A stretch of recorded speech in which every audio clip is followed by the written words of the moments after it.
All right, welcome back. So today we're gonna solve a problem I've got. So see all this crap, especially this pile. I've been accumulating stuff, good parts that I want to keep. I just don't have anywhere to put them. I mean, a lot of my shelving in here I could organize a little bit and do something with. I got 2 engines there, and I just got a bunch of stuff. Plus there's stuff outside.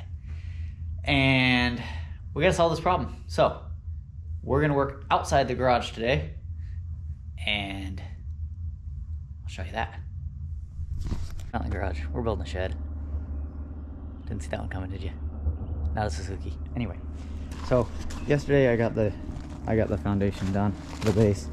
I took a 4x4 sitting on the dirt, and then I took 2x4s, set them on top of that.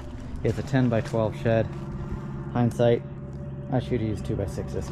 Anyway, so then I filled up the inside of most of it with gravel so you don't get rodents underneath it. I got to do a little bit more around the outside here, but that can be done after.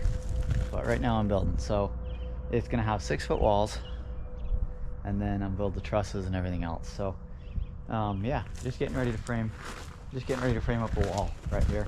I decided to do 16-inch centers because I ended up picking a bunch of boards up off Facebook Marketplace. They're $1 a board. Why not, right? So I'm doing this super cheap because that's the way I do things. Anyway, so I laid out my stud on the bottom, 16-inch centers. Laid out the top board, 16-inch centers. So I'm actually hand driving all the studs because the nails for my nail gun were like $100, and I only need a few of them. There's like 25 pounds of nails, and I need like 5 pounds. So anyway, that's what we're gonna do. We're gonna nail this together. So here we go.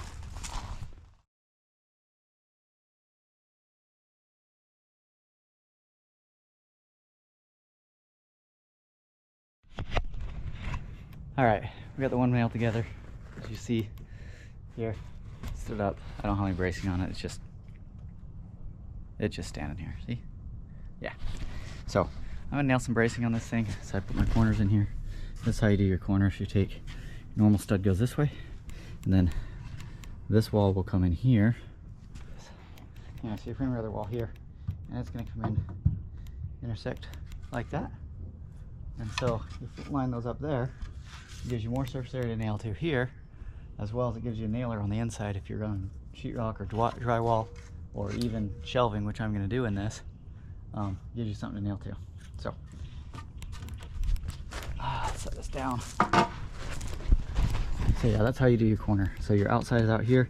You turn a 2x4 on its side like that. You nail it in. Nail on the top and nail down the side. So let's get some bracing on this wall before it falls over on me. All right, so I got one brace on that end. The wall's not level, but I'm gonna get the bottom nailed in to hold it in place, and then I can level it.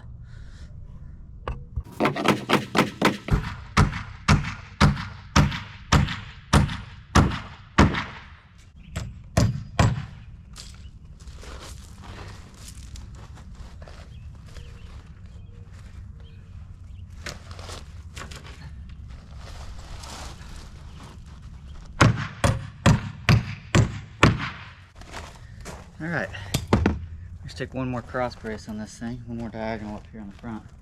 Keep it from tipping over, but it's pretty secure. Anyway, there you go. A few nails in the bottom. I'll probably end up putting more in. One cross brace on. It's not level. I'll level it when it's time. Just tipped it up to get it out of my way. So now I get to lay out and frame another wall. I'll show you how to lay one out. And so one thing I'd explain is the difference between nails and screws. Nails bend, nails move, and they're able to. Houses bend, houses move, buildings bend, buildings move. So as the ground moves under the shed, it's gonna move. Screws don't bend. If you ever hit a screw to like bend it over or something, that most of the time they'll just snap off. So nails will actually bend and they have that movement. Screws don't. So as the building moves, if you use screws, building moves, it breaks all those screws off. and pretty soon your building's not held together anymore. So that's why I use nails. Anyway, fun fact of the day. All right, let's get another brace on, and then I'll start laying a wall out. I'll show you how to lay one out. Okay, so we got our boards cut here for the top board, bottom board, and show you how to lay these out. So maybe you can see, maybe you can't. Start at the end. And we're going on 16-inch centers. So we're going on 16-inch centers. First off, you know the end board, 1.5 inches thick. So we're just gonna start here at 1.5 inches. There. I always leave the top, put the top board and bottom board right together, because then I'm gonna mark them all together. Okay. Anyway, so for 16-inch centers, that's where you want the center of your stud. So you go 3/4 inch back, which should be right there. Put the stud right there. And we're gonna do that all the way along. Come on that one. Okay, 32. Want it down so I can actually see the numbers. There we go. So 32. Nope. That's where the X goes. 48. Now see, this is where I'm splitting. Normally, you actually, a lot of times you have to split a lot of them, but this one I'm splitting like this. So basically this is where a stud goes. That one is way off, but maybe I should show you a different one. All right, this is where a stud goes. So you put half the stud on one board, half the stud on the other board. There's another way to do this. You could put one stud here and another stud here. So you actually have a double stud there, and then you nail the studs together. But like I said, I'm cheap. I'm not using extra studs. It's a shed. Anyway, so then I just go 3/4 inch back this way, and I go 3/4 inch forward this way, and I go there. Okay, and we continue doing this all the way to the end. Pretty simple. The reason I'm doing 16-inch centers inside on the walls of the shed is because the reason I'm doing 16-inch centers inside the shed is because one, I have enough boards to do it. I could do 24-inch centers, no big deal. But I have enough boards to do it, and I'm gonna be putting shelving in here and storing a lot of stuff in here. Just clean up my garage. I have too much crap. And this gives me a lot more options of how to set my shelves up. So that's what I'm doing. Now I'm gonna finish marking these. Oh, anyway, I'll only finish marking this out, then I'll show you what to do with the square and everything else. After you lay it out, you take your speed square and you set it on here, line it up with your mark there, and you transfer your line. It's hard to do this one-handed, onto your other board. So that way, you know for certain that your top board and your bottom board are laid out exactly the same. So we transfer the line and we put our X. Because here's our split, we're going to transfer both lines so we know that that's where our split is. We don't actually have to transfer both of them, but we're going to for good luck. I need all the luck I can get. So here again, transfer the line, transfer the X. The X is where the board goes. And then, so I'm going to continue doing that all the way down. And after I do that, I actually go ahead and I just lay my board down like that. And I transfer my line. See if I can do this one-handed. Anyway, transfer my line onto my board so that I know where my 2x4 is, and I don't have to go through and put a square every time. That's my square line. So I line that up. So here, I was a little off, but it's good enough.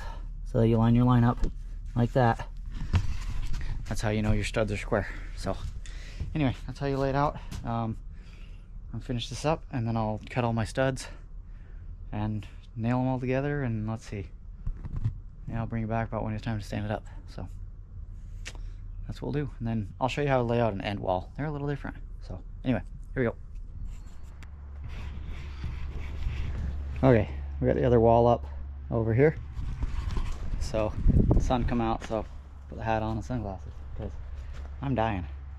Anyway, so I told you I'd show you how to lay out that back wall. So a couple things to take into account is this back wall is going to go right along here, and it goes inside here. So you got 3.5 inch board here, and then you go there. So if I laid it out like I laid it out the other wall, my studs wouldn't be in the right place in order to get it in here. So I have to take into account this 3.5 inches. So I'll walk you over here to show you what I did. So what I did is just set them up. If you can see that, I cut 3.5 inches here, and then I started my layout on the 16-inch center, so 3/4 inch below, and I did that all the way along. That comes out the end down here. Turns out that I have a stud like right next to a stud. If I was building a house, I'd definitely put a stud here. Because I'm building a shed, I'm most likely not going to put a stud there because I don't want to, and it makes it harder to. It also makes it harder to get the nails into the other board because I am putting a stud right here. So anyway, we're gonna get this one framed up, and I'll show you there. All right, so I got all the walls up. Show you here. Got all the walls up. Got a few trusses made. So what I did to make my trusses is I knew the length of the truss had to be about 6 foot, because I have a pile of plywood right there that is scrap, and I don't want to have to cut anything weird length or anything. So 6 foot, because that gives me a 4 foot and a 2 foot. So I drew on the floor some marks here. I don't know if you can see them very well, but I drew one to where I drew the wall where the wall height is right here, and then the first one I drew the peak up here at 3 feet up. Ends up that was too long, so I dropped the peak down to 2 feet up. So I dropped the peak right there, and then I just said, okay, if I have a board sitting there at 2 feet up, and I come down here, and here's where the wall is, right here, I get about that much hangover to give me the little eave right there. So then I drew that on there, and then I used my speed square, and I got my angle off of this. I'll grab my square real quick. I left it over here.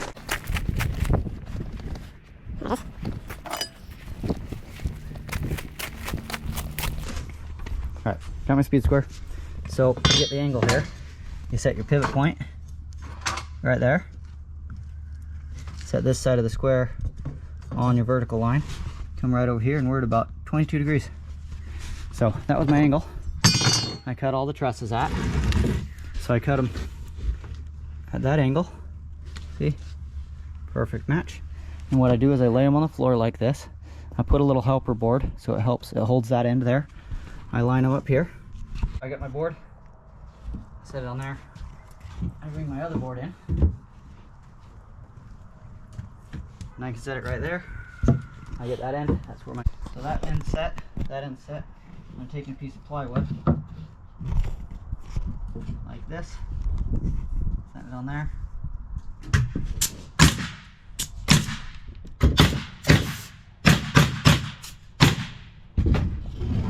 You got a truss, flip it over and put one on the other side.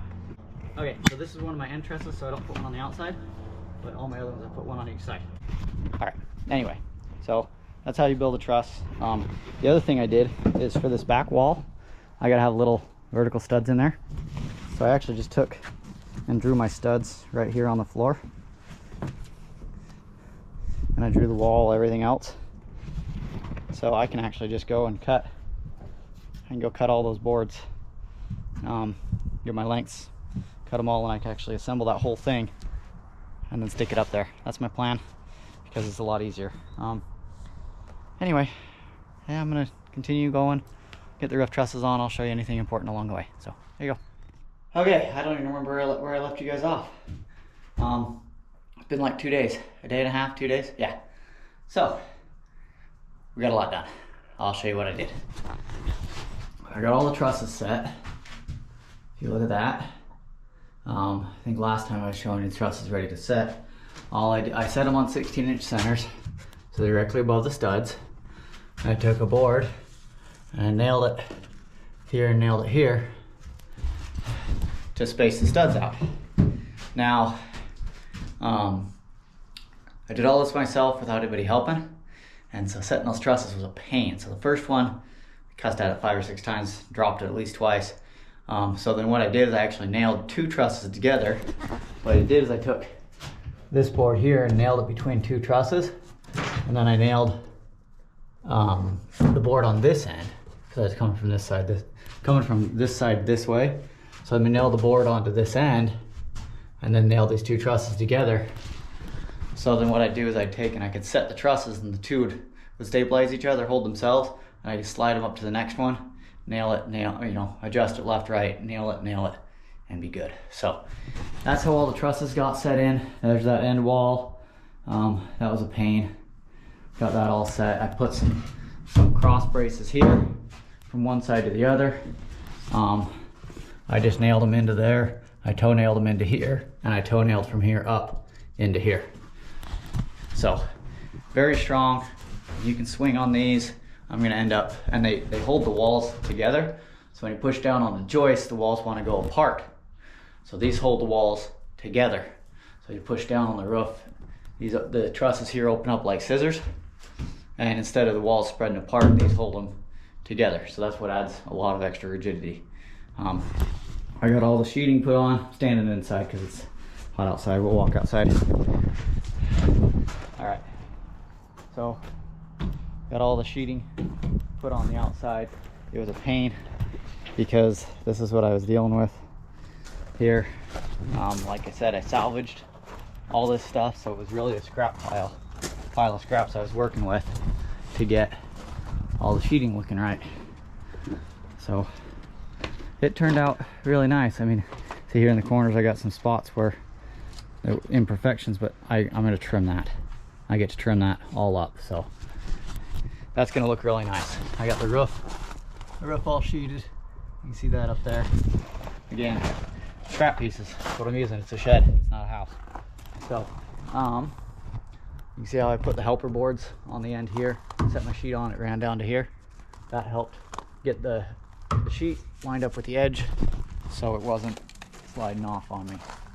Let's see, okay, these ends here.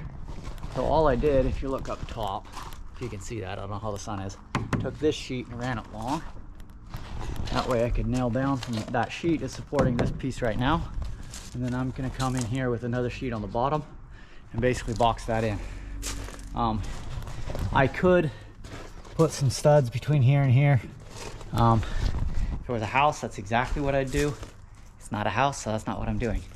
So it's just a shed. It's a 1 foot overhang with 3/4 inch plywood on the roof. It doesn't take any weight anyway, it's just for looks. So that's where we're at. So it's been kind of fun. I got the doorway opening here. Actually, the sheets on this end, I just ran them bottom to top, bottom to top. I didn't do that on the other end because I didn't have enough plywood to do that. I barely had enough to finish. The sheets I got here left over, and this stuff, that's gonna end up as,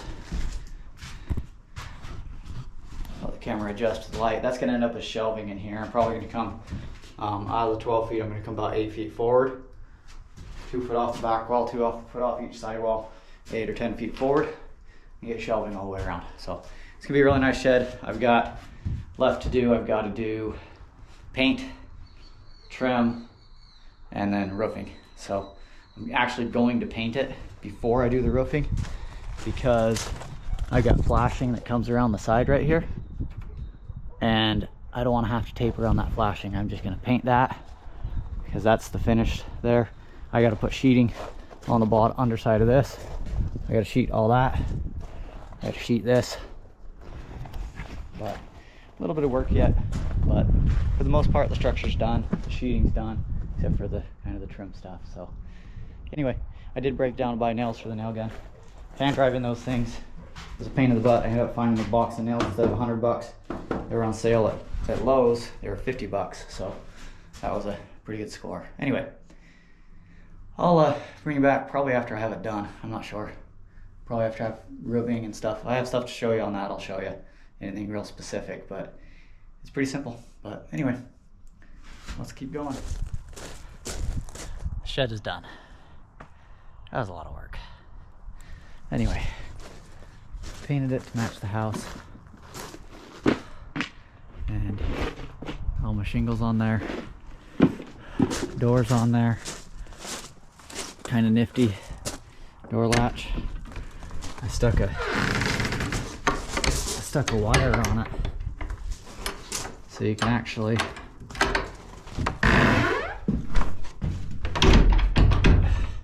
if you latch the door inside, you can't see any of this.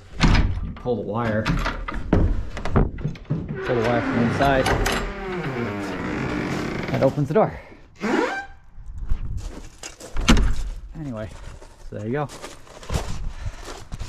Well, there you have it. I'm not doing too many of these projects. This was a lot of work, but it looks good.